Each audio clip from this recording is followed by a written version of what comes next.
Skoda ने जब से काइलैक को लॉन्च करा है और जो कार का प्राइस है 7.89 लाख रुपीस रख दिया, तब से लोगों की पहली पसंद डेफिनेटली बनने लगी। हालांकि सेल्स के नंबर भले ही इसके थोड़े से कम आ रहे हो, सिरोस अच्छा कर रही हो, पर आज की डेट में चर्चा का विषय काइलैक डेफिनेटली बनी हुई है। काफी कमेंट्स आते हैं, काइलैक का क्रेज बहुत अच्छा है, लोगों को बहुत पसंद है काइलैक, और ब्रेजा भी लेना चाहते हैं, वो काइलैक भी लेना चाहते हैं, पर कंफ्यूज हैं। कुछ कमेंट्स मेरे चैनल पे आए हुए हैं, मैं आपको शो कराता हूं। जैसे आजकल कुछ ट्रेंड चल रहे हैं कि ब्रेजा की रेस हो रही है काइलैक से, या फिर सिरोस से रेस लग रही है, वहां ब्रेजा हार जा रही है। लोगों को लग रहा है कि भाई ब्रेजा तो एक अंडर पावर कार है, इसको ले ना ले, काफी कंफ्यूजन लोगों के माइंड में है। तो आज की वीडियो में हम प्रैक्टिकली बात करेंगे और समझने की कोशिश करेंगे कि ये जो दोनों कार है किस तरीके से इनकी जो टारगेट ऑडियंस है, यानी कि जिनके लिए ये बनाई गई है, वो बहुत ही ज्यादा अलग अलग है। बाकी अगर आप चैनल को सब्सक्राइब कर लोगे तो मैं आने वाले दिनों में आपको सारी कार्स की comparison, showroom walk around, latest news सब कुछ इस चैनल पे अपडेट करता रहता हूँ। चलिए फटाफट से स्टार्ट करते हैं। तो क्या अगर काइलैक और ब्रेजा की रेस होती है तो ब्रेजा हार जाएगी? हारेगी यार, बिल्कुल हारेगी। ब्रेजा का हारना तय है, क्योंकि इनफैक्ट कंपनी जब आपको कार सेल करती हैं वो तो साफ साफ बता ही रहे हैं आपको कि किस कार में कितनी पावर आती है। आप लोग यहाँ पे ब्रेजा की बात कर रहे हो, मैं कह रहा हूँ आप विटारा को भी भगाओगे ना तो ग्रैंड विटारा भी काइलैक से रेस में हार जाएगी। उसका रीजन बहुत सिंपल है, क्योंकि मारुति आपको टर्बो इंजन दे ही नहीं रहा है। मारुति का फोकस कभी भी ऐसे पावरफुल टर्बो इंजन बनाना था ही नहीं जहां पे आपकी माइलेज कम हो जाए। इनफैक्ट अगर आप फ्रॉन्क्स का टर्बो भी देखते हो 1 लीटर वाला, तो वो भी इतनी ज्यादा पावर जनरेट नहीं करता, वो भी 100 bhp के आसपास ही जनरेट करता है। तो मारुति अगर अपना टर्बो भी ला रही है तो इस तरीके से ला रही है कि आदमी को टर्बो के अंदर भी माइलेज मिल जाए। तो यहाँ पे क्वेश्चन आता है कि भाई ब्रेजा क्या एक खस्सी कार है क्या? ब्रेजा एक डब्बा है, बेकार कार है क्या ब्रेजा? देखो, अगर आप एक ड्राइव एंथुसियास्ट हो, आपका जो मेन पर्पस है कार को लेके भगाने का ज्यादा है, आप हाईवेज पे बहुत जाते हो, आप पहाड़ों पे जाते हो, आपको मतलब ऐसी कार चाहिए कि भैया जो तीसरी चौथी कार जा रही है आपको उससे रेस लगाने का मन है, आपको जस्टिफाई करना है कि भैया मेरी कार में ज्यादा पावर है, तो उस हिसाब से ब्रेजा वो कार नहीं है। डेफिनेटली ब्रेजा को आप डब्बा मान लो। तो कुछ लोग सोच सकते हैं तो फिर भाई ब्रेजा का यूज क्या है, बिकती क्यों है, इतनी ज्यादा क्यों बिक रही है, 15,000 18,000? दोस्तों, उसका रीजन ये है कि जो कार बायर होता है ना, अगर आप एक न्यू कार बायर हो, आपने अभी कार ढूंढना शुरू करा है, आप एक न्यू जर्नी पे हो, तो नॉलेज बहुत ज्यादा इंपॉर्टेंट होती है।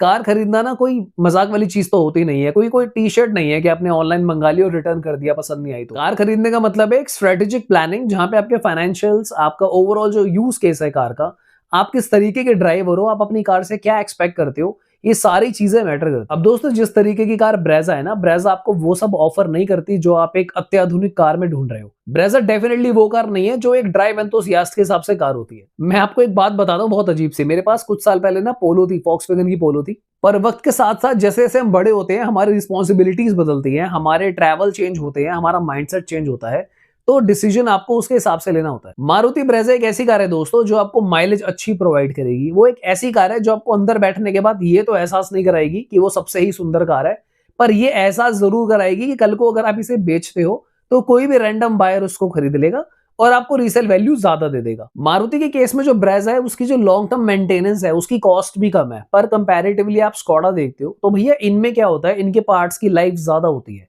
ये ज्यादा चलते हैं। जो क्वालिटी ऑफ प्रोडक्ट्स होती है, जो पार्ट्स होते हैं, मैकेनिकल पार्ट्स होते हैं, वो सब कुछ बहुत अच्छी हाई ग्रेड क्वालिटी के होते हैं, इसलिए जब वो खराब होते हैं तो आपको कॉस्टली पड़ते हैं और कहीं ना कहीं कंज्यूमर को ऐसा लगता है कि भैया मुझे महंगा पड़ा। पर कंपैरेटिवली अगर आप एक सज्जन आदमी हो, आप शहरों में ही रहते हो, यहाँ पे मैं आपको ना 2 एग्जांपल से बताता हूँ। अब एक बंदे ने ले ली ब्रेजा और दूसरे ने ले ली काइलैक। अब ये लोग क्या कर रहे हैं, शहर में गाड़ी चलाते हैं। अब काइलैक वाला हाईवेज पे जाता नहीं है, तो उसके लिए काइलैक लेने का ज्यादा सेंस बनता नहीं है, क्योंकि काइलैक का मेन रोल क्या है यहाँ पे, एडवेंचर है। काइलैक एक ऐसी कार है जो आपको सेफ्टी भी देती है और बहुत अच्छी पावर भी देती है, पर अगर वो सिटी ड्राइव ही ज्यादा कर रहा है, हाईवेज पे जा नहीं रहा, ना वो काइलैक से अच्छी माइलेज निकाल पाएगा उतनी, और ना ही जो कार का पूरी पोटेंशियल पे यूज होता है वो कर पाएगा। कंपैरेटिवली ब्रेजा वाला एक बार को हाईवेज पे भी चला लेगा, वहां पे भी माइलेज निकाल लेगा, सब कुछ कर लेगा। तो मेरे कहने का मतलब ये है दोस्तों कि जो दोनों कार्स है ना, इनके अलग अलग फायदे और अलग अलग नुकसान है। अगर मैं काइलैक के फायदों की बात करूं तो इसकी जो एक ओवरऑल बिल्ड क्वालिटी है, सेफ्टी रेटिंग जो है ब्रेजा से अच्छी है। अगर मैं कार के ड्राइविंग डायनामिक्स की बात करता हूं तो बहुत ही जबरदस्त है। कार की अगर मैं पावर की बात करता हूं,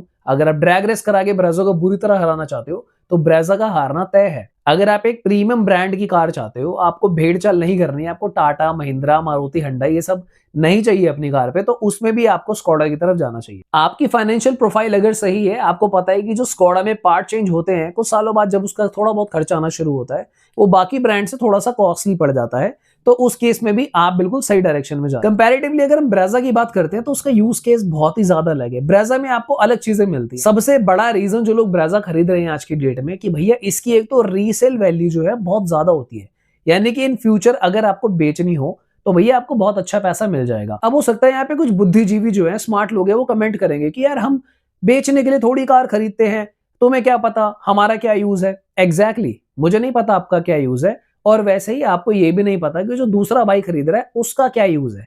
क्या पता उसको बेचनी हो 5 साल बाद, क्या पता उसको 7 साल के बाद जब कार बेच के और ऊपर की कार में जाना हो। तो आपका जो करंट लाइफ का लेवल है वो दूसरे से मैच नहीं करता। तो क्या आपको रीसेल वैल्यू देखकर कार लेनी चाहिए, वो आपकी प्रोफाइल के ऊपर डिपेंड करता है। जितना मुझे समझ में आता है कि अगर एक आम आदमी, मेरे जैसा आदमी जो खुद के पैसों से मेहनत करके कार खरीदता है, तो वो शायद एक बार को जरूर रीसेल वैल्यू के बारे में सोच सकता है। कंपैरेटिवली अगर किसी को फैमिली सपोर्ट करती है तो वो रीसेल के बारे में सोचे ना सोचे, ड्रैग रेस करे, उसे तोड़ दे, वो उसकी पर्सनल चॉइस हो जाती है। ब्रेजा में आपको माइलेज ज्यादा अच्छी मिलती है। ब्रेजा के इंटीरियर्स उतने अच्छे नहीं है, पर आपको स्पेस मैनेजमेंट जो है कार का ज्यादा अच्छा मिलता है, जो कि आपको काइलैक में थोड़ा सा उतना अच्छा स्पेस मैनेजमेंट नहीं मिलता। जितना मुझे समझ में आता है कि काइलैक जो है एक एडवेंचरस कार है, 4 लोगों के हिसाब से बहुत बेहतरीन कार है। अगर आपके 4 फैमिली मेंबर है या फिर एक आपके साथ टीनेजर है तो भी सही है, पर अगर आप 5 मेंबर्स हैं जिसमें सीनियर सिटीजन सारे बड़े एडल्ट्स हैं, अच्छे हैवी वेट हो आप लोग, तो वहां पे थोड़ी सी प्रॉब्लम आपको काइलैक में जरूर है। ब्रेजा एक अफोर्डेबल कार है। कोई बंदा अगर हैचबैक लेने की प्लानिंग कर रहा हो तो वो इजीली ब्रेजा पे जंप कर सकता है, क्योंकि इसकी जो लॉन्ग टर्म की मेंटेनेंस है वो भी ज्यादा अच्छी है। हाईवे पे अच्छी माइलेज दे देती है, शहर में भी अच्छी माइलेज देती है। इंजन बहुत ही साइलेंट और काम है। 1.5 लीटर का इंजन है जो आपको अंडर पावर महसूस नहीं कराता और ना ही ओवर पावर महसूस कराता है। सो इन शॉर्ट मेरे कहने का मतलब ये है, ना ही काइलैक बुरी कार है ना ही ब्रेजा बुरी कार है, पर अगर आप कुछ कुछ चीजों में इन दोनों का कंपटीशन कराओगे, जैसे कि अगर मैं बोलूं कि भैया काइलैक की क्या रीसेल आ जाएगी, कुछ भी नहीं आएगी। ब्रेजा के सामने कहीं स्टैंड नहीं करती। इनफैक्ट जितनी जल्दी ब्रेजा बिक जाती है उतनी जल्दी काइलैक बिकेगी भी नहीं। अगर मैं माइलेज की बात करूं तो वो भी शायद आपको उतनी अच्छी काइलैक से नहीं मिल पाएगी। अगर मैं ओवरऑल स्पेस मैनेजमेंट की बात करूं, रियर पैसेंजर के बैठने का जो 3 लोगों का स्पेस है, वहां पर भी आपको ज्यादा मजा नहीं आने वाला। अगर मैं कार के वैल्यू फॉर मनी फैक्टर की बात करूं कि किस वेरिएंट में आपको जो फीचर्स मिलते हैं, उसकी जो प्राइसिंग लॉजिकल किसने रखी हुई है, वो भी शायद आपको एक बार को स्कोडा काइलैक में नहीं मिलेगा। पर जैसे कि मैंने बताया कि बाकी कई ऐसे पैरामीटर है जहां पे काइलैक ब्रेजा को धो धो के पेलती है, चाहे इंटीरियर्स हो, ड्राइविंग डायनामिक्स हो या फिर कार की पावर हो। तो एज अ कार बायर आपको क्या करना चाहिए, मुझे लगता है कि आपको अपनी नीड्स देखनी चाहिए। आपको इंटरनेट पे नहीं देखना कि कोई क्या कर रहा है क्या नहीं कर रहा है। आपको पहले ये डिसाइड करना है कि आप कौन से वाले बायर हो। क्या आप एक एडवेंचरस बायर हो, आपकी जो रिक्वायरमेंट्स है वो काइलैक से ही पूरी होती हैं, तो ब्रेजा बिल्कुल भी खरीदने की नीड नहीं है। भेड़ चाल में बिल्कुल जाने की नीड नहीं है, भाड़ में जाने दो ब्रेजा को।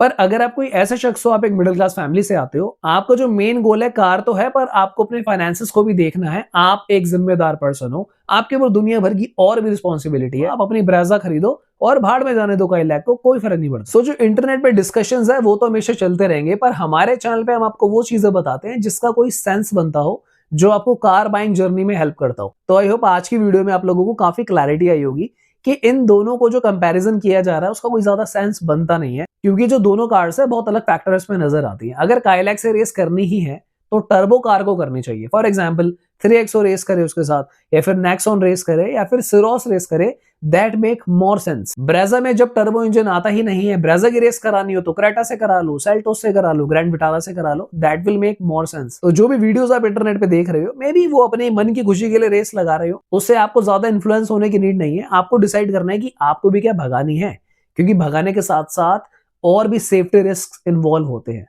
तो जो भी आप स्टेप लें थोड़ा सा सोच समझ कर लें, अपने परिवार के बारे में सोच के लें, तो ज्यादा समझदारी होगी। तो आज की वीडियो के लिए दोस्तों इतना ही, मिलते हैं दोबारा किसी और दिन। Bye bye, take care.